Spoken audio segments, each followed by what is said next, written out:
Olá, o meu nome é Miguel Nicoleles e este é mais um episódio do podcast Diário do Front. Um resumo semanal das notícias e fatos marcantes da pandemia de Covid-19 no Brasil e no mundo sob o olhar da ciência.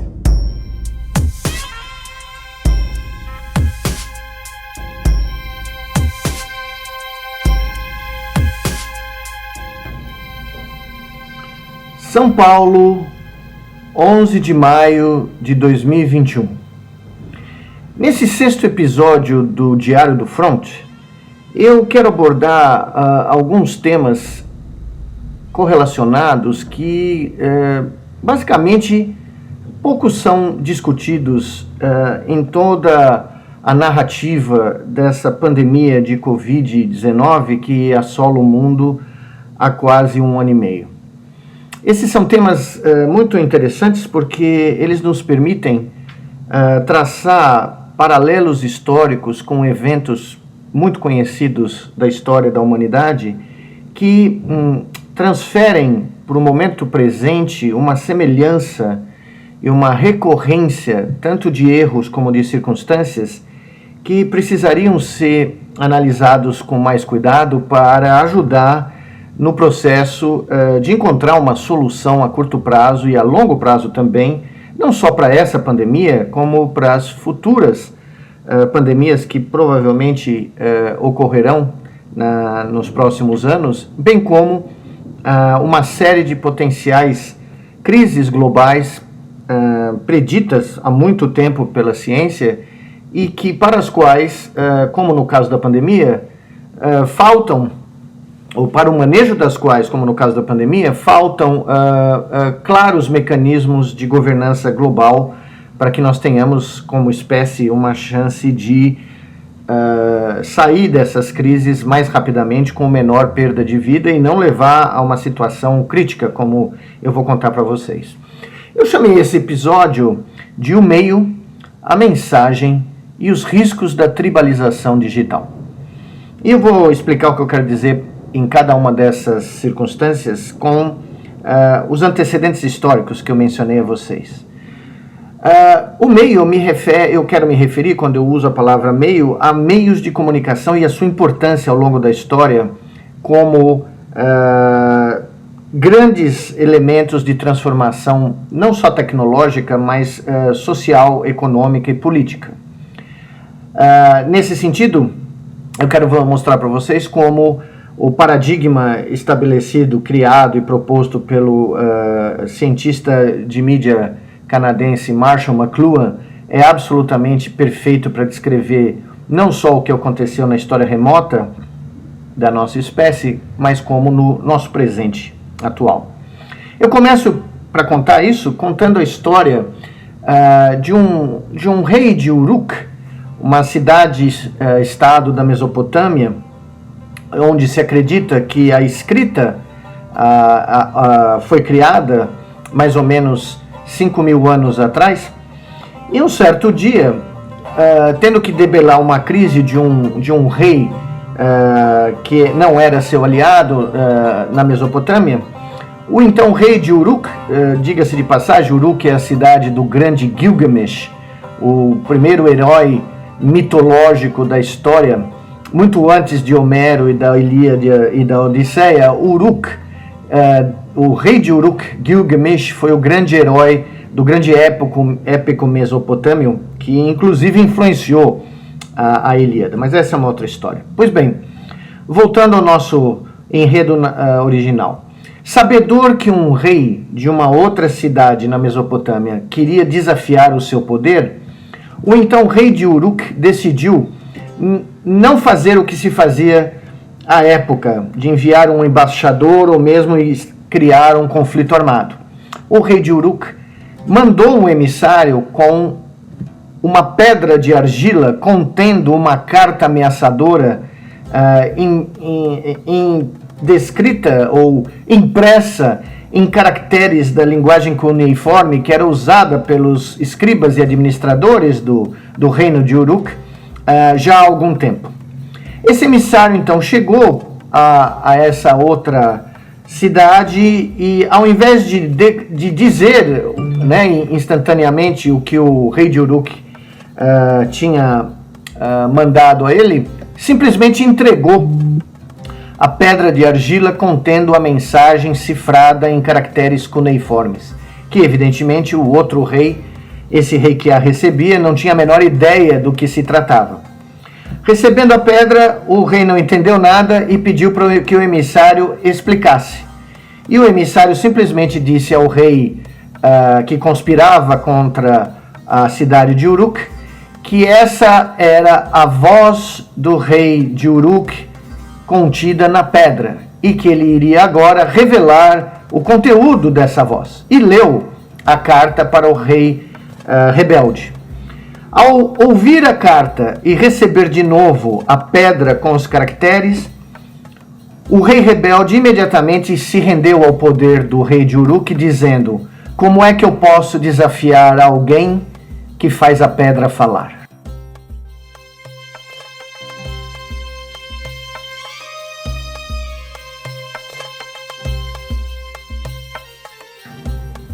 Nesse momento vocês veem claramente a manifestação do paradigma de Marshall McLuhan, que disse que o meio é, na realidade, a mensagem. E isso bate muito bem com uma citação muito famosa do Arthur Clarke, o grande escritor de ficção científica, que dizia: para certas civilizações, o encontro com alguma forma de tecnologia extremamente avançada soa como mágica. E foi exatamente isso que o rei da cidade rebelde descobriu naquela tarde ao receber uma pedra que falava. Na mesma linha de pensamento, o grande escritor Martin Pulchner, no seu livro O Mundo Escrito, conta que Alexandre o Grande, toda noite, ia dormir com 3 objetos embaixo do seu travesseiro. Uma adaga de ouro, que ele usava para autodefesa, pois Alexandre tinha testemunhado a morte do seu pai na Macedônia, um atentado, e ele, paranoico, acreditava que ele poderia também ser vítima de um atentado. Então ele tinha essa adaga de ouro para proteção pessoal. Do lado, ele tinha uma caixa de cedro libanês que ele havia capturado quando da morte de Dário III, o imperador persa, que Alexandre o Grande capturou, né, e matou para se transformar o novo imperador da Pérsia. E dentro dessa caixa ele carregava uma cópia da Ilíada, anotada por um certo Aristóteles, que tinha sido seu professor, contratado pelo seu pai, Filipe II, para fazer de Alexandre o maior dos imperadores do mundo, segundo as palavras do seu pai. Alexandre lia sempre uma passagem da Ilíada e as anotações do seu mestre Aristóteles, sempre antes de se engajar em uma nova batalha. E antes de invadir a Pérsia e o resto do mundo conhecido, a Ásia Central, e chegar até a borda e confrontar o reino indiano, Alexandre parou em Troia e leu uma passagem da Ilíada para suas tropas de frente das ruínas que um dia, a gente acredita, sediaram um dos maiores conflitos da antiguidade. O meio e a mensagem, mais uma vez, motivando as ações decisivas e históricas do ser humano. Vocês podem achar que essa divagação não se aplica ao mundo mais moderno, mas, na realidade, um outro exemplo mostra claramente o poder do meio e da mensagem. Marco Polo, no seu relato histórico de suas viagens pela Ásia, pela China, conta que antes de deixar a corte da recém-criada Pequim, onde Kublai Khan, unificador da China, era agora o imperador de todo o território, constituindo no seu pico o maior império de todos os tempos, com exceção ao Império Distribuído Britânico, mas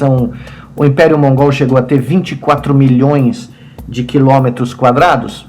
e diga-se de passagem, 3 vezes maior do que o território do Brasil, que por sua vez, durante o Império de Dom Pedro II, teve um império que foi 2 vezes maior do que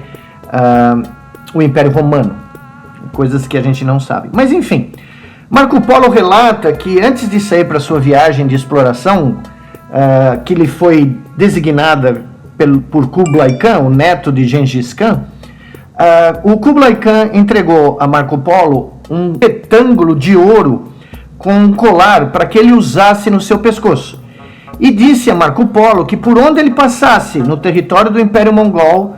por qualquer estalagem, qualquer lugar onde ele precisasse parar para renovar seus cavalos, comer, dormir, beber ou comprar qualquer coisa necessária para essa viagem, que ele apresentasse o cartão de ouro que ele acabava de receber de Kublai Khan. Quando Marco Polo olhou nesse cartão, ele reparou que existia o brasão, a insígnia de Gengis Khan, que era reconhecida em boa parte do mundo conhecido asiático.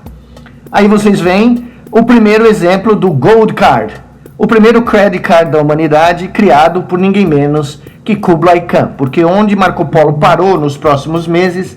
ele não precisou pagar por nada, ele simplesmente mostrava o cartão Gold Khan e com ele recebia tudo o que ele precisava, além de ser tratado como um emissário de um semideus, Kublai Khan. E Marco Polo relata no seu livro a reação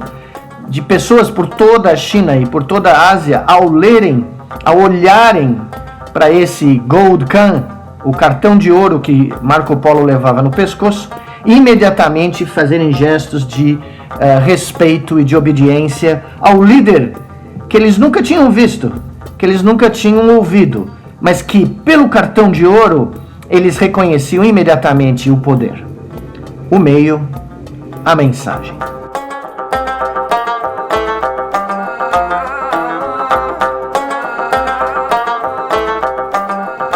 Arqueólogo Eric Klein, chamado 1177 a.C.,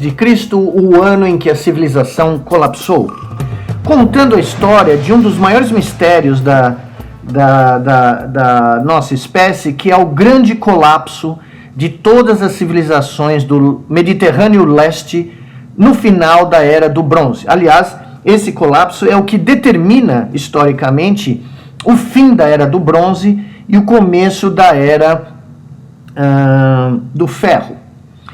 Interessante, no relato do Eric Klein, é um livro difícil de ler, mas é um livro impressionante pelo relato histórico, que demonstra para nós que as grandes bibliotecas que a gente associa com Alexandria, Bagdá, Vaticano, na realidade existiam na Antiguidade há muito tempo. Ele conta da grande biblioteca dos hititas, em Hattusa, que era a capital do Império Hitita na Anatólia, no centro da Turquia, e também conta das bibliotecas egípcias, que usavam papiro há milênios, e particularmente na introdução do seu livro, ele descreve como o grande faraó Akhenaton, o grande apóstata egípcio, que durante o seu reinado aboliu todos os deuses e passou a criar um culto monoteísta ao deus Aton, que é o deus do círculo solar, não do sol, do círculo solar, e transmitiu aos egípcios que eles só poderiam orar a esse deus do círculo solar, da circunferência solar, através dele, Akhenaton, que se transformou no único porta-voz dessa tentativa monoteísta. Pois bem, o Klein mostra e descreve a correspondência em pedras de argila escritas na linguagem franca da época, o acadiano, que era a linguagem diplomática da época, descrevendo como o rei hitita Suppiluliuma I se correspondeu com Akhenaton durante o seu reino ativamente e descreveu as circunstâncias das relações desses dois reinos e ofereceu a nós, que lemos essas pedras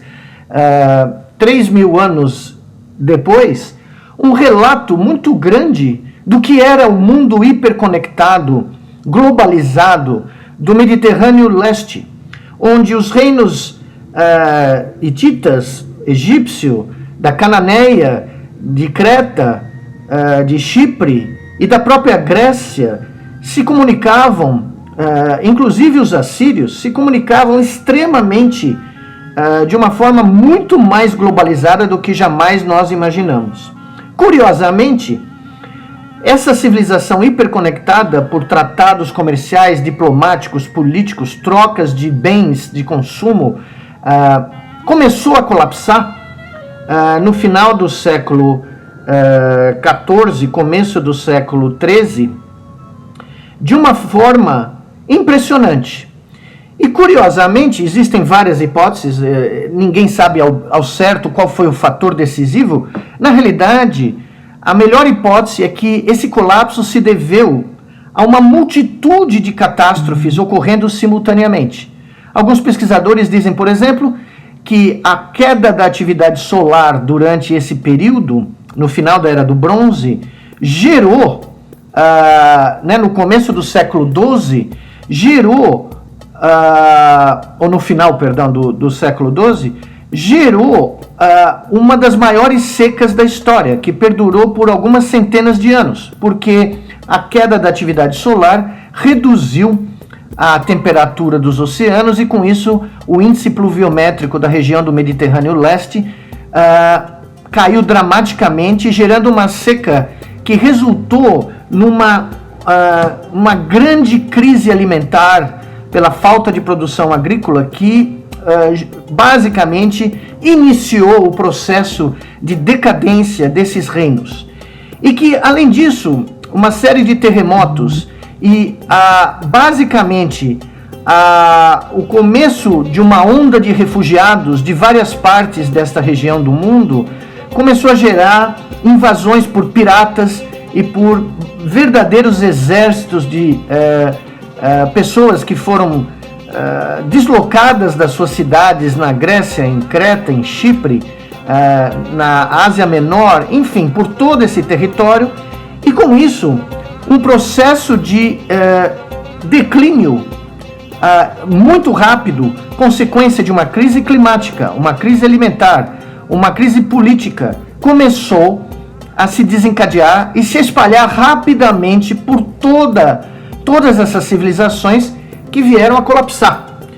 E uma das explicações sugeridas por cientistas que estudam sistemas complexos e sistemas catastróficos é que a hiperconectividade, a globalização dessas economias e desses reinos foi responsável pelo colapso global. Porque como não haviam mecanismos de ação global à época entre esses reinos, mas como eles dependiam um do outro para alimentos, para a produção de bronze, porque o estanho e o cobre vinham de diferentes localidades e precisavam ser combinados para produzir bronze, perdão. No momento que um desses pilares começou, como o norte da Síria, começou a colapsar, o resto do sistema começou a colapsar conjuntamente. Inclusive, o filho do grande imperador hitita, Suppiluliuma I, descreve numa carta que foi recuperada da biblioteca de Hattusa, capital do império, que no seu afã de conquistar o mundo, Suppiluliuma ganhou uma batalha no norte da Síria e fez como prisioneiros mercenários egípcios, e também parte do exército egípcio que estava naquela região. O que ele não sabia é que parte desse exército estava infectado com a praga. E ao trazer essas dezenas de milhares de prisioneiros de volta para Hattusa, Suppiluliuma I criou um grande surto de peste que veio a vitimá-lo e parte da família real, contribuindo para a decadência em algumas décadas do Império Hitita, destruído algumas décadas depois por invasão dos seus inimigos. Pois bem, tudo isso que eu disse a vocês é para mostrar como a história do meio, da mensagem, e a história de momentos de alta globalização na nossa espécie, como no final da Idade do Bronze, se repete no momento atual, se repete nesse instante, onde um mundo globalizado enfrenta uma crise climática, que poucos falam, mas que é capaz de produzir mega secas, como a gente vê hoje na Califórnia ou em Madagascar, gerando crises alimentares, onde populações locais enfrentam a falta de alimentos pela quebra da agricultura local, muito semelhante ao que a gente viu no final da Idade do Bronze e, ao mesmo tempo, superimposto a essa crise climática, a outras crises ambientais, como do suprimento de água, nós temos uma pandemia. E não temos os mecanismos globalizados para combatê-la. Ocorre que, ao mesmo tempo, nós temos hoje um outro tipo de hiperconectividade. A globalização não é só uma globalização econômica, política, ela é também uma globalização cultural e ela é uma globalização de comunicação. Uma carta do rei hitita levava meses para chegar no Egito de Akhenaten, e mais meses eram necessários para que essa carta retornasse ao imperador hitita, para que houvesse uma troca de informações. Hoje, um tweet do presidente, por exemplo, do ex-presidente americano Trump, sincronizava imediatamente 45 milhões de mentes, produzindo um efeito dramático que levou, inclusive, a uma tentativa de invasão do Capitólio nos Estados Unidos no começo desse ano, algo que ninguém, nem mesmo o mais conspirador, o teorista da conspiração americano, esperava que aconteceria no país. Pois bem, o que nós vivemos hoje, através dessa hiperconectividade digital, como eu descrevo no meu último livro, O Verdadeiro Criador de Tudo, é um processo de criação de milhões de universos paralelos. É um processo de tribalização da espécie. Na antiguidade, haviam algumas visões de mundo, algumas visões cosmológicas da criação da espécie, do mundo, de quais eram os deuses mais poderosos, e essas diferentes visões de mundo, essas abstrações mentais criadas pelo verdadeiro criador de tudo, que é o cérebro humano, são responsáveis pelos embates, pelo fato do grande historiador, um grande arqueólogo como o nosso Eric Klein dizer que, na verdade, a história é o relato infindável de todas as infindáveis guerras da humanidade. Isso se dá porque diferentes visões de mundo são confrontadas em busca de uma hegemonia mental da mente coletiva humana. No mundo antigo, nós tínhamos algumas visões confrontantes que resultaram em conflitos. Gregos e persas, hititas e egípcios, a Igreja Católica e o islamismo, enfim, a Guerra Fria, algumas visões. Hoje, com esse processo de tribalização digital, nós enfrentamos a realidade de convivermos com milhões de tribos digitais que não conseguem mais dialogar uma com a outra, porque cada uma delas tem uma visão peculiar da realidade criada por uma abstração mental vinda de um grupo inicial, um pequeno grupo de evangélicos digitais que geram ao redor de si todo um universo. E é essa tribalização sem precedentes da mente humana que impede que qualquer consenso mental coletivo global da espécie seja atingido. É por isso que nós não conseguimos ter nem mesmo um consenso de como enfrentar um vírus, de como definir que vacinas são corretas, boas ou não, qual é a visão científica que deve perdurar para todo o planeta, porque tal qual a crise do declínio e extermínio da Idade do Bronze, o mundo globalizado atual enfrenta a realidade de que se um ou dois países gigantescos, como o Brasil e a Índia, perderem o controle das suas pandemias de vez, ninguém no mundo estará seguro. E sem nenhum mecanismo de governança global, não há como sair de uma crise global. Ou seja, como eu escrevi num artigo para a Scientific American, publicado na sexta-feira passada, nós estamos todos juntos nesse problema. Se nenhum de nós, se todos nós não fizermos o que é necessário, nenhum de nós escapará do problema. Ou seja, a história do declínio da Idade do Bronze, retratada no meio de pedra, tal qual a pedra entregue ao rei rebelde de Uruk, chegou até nós, 3.000 anos depois, traduzindo as correspondências desesperadas dos reis do Mediterrâneo Leste, dizendo: o que fazer? Como vamos impedir a fome, a seca, as invasões dos piratas, como nós vamos sobreviver? E a resposta, ninguém sabe, porque na Idade do Bronze, o mundo acabou. Eu gostaria de terminar essa transmissão com grande emoção, relatando a todos vocês que no momento que o Brasil enfrenta a sua maior crise epidemiológica, sua maior crise sanitária da sua história, maior até do que a crise da influenza de 1918, e que não tem nenhuma comissão nacional, nenhuma coordenação nacional, nenhuma mensagem, nenhum plano, nem estratégia, o grande epidemiologista brasileiro, professor César Victora, professor emérito da Universidade Federal de Pelotas e diretor do Centro Internacional para Igualdade na Saúde, o professor Victora acaba de receber o maior prêmio mundial da epidemiologia conferido